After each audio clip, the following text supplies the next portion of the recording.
A kindly old stranger was walking through the land when he came upon a village. As he entered, the villagers moved towards their homes, locking doors and windows.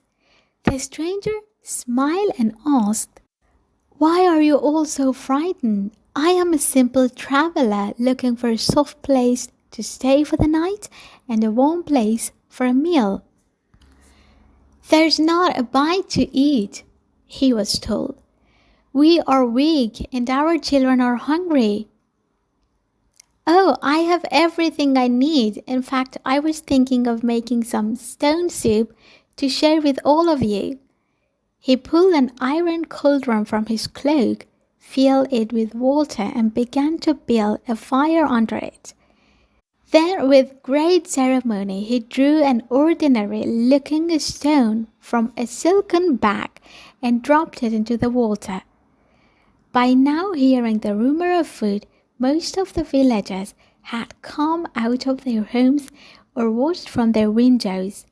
As the stranger sniffed the broth and licked his lips in anticipation, hunger began to overcome their fear. Said the stranger, "I do like a tasty stone soup. Of course, stone soup with cabbage. That's much better." Soon a villager approached hesitantly, holding a small cabbage. He added it to the pot. "Wonderful!" cried the stranger.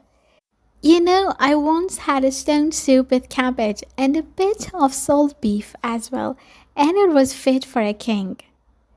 The village butcher managed to find some salt beef, and so it went through potatoes, onions, carrots, mushrooms, and so on until there was indeed a delicious meal for everyone in the village to share.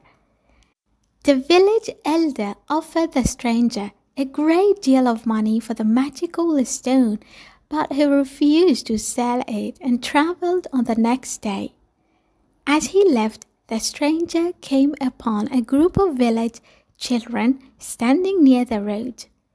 He gave the silken bag to the youngest child and whispered to him that it was not the stone, but the villagers that had performed the magic. By working together, with everyone contributing what they can, a greater good is achieved.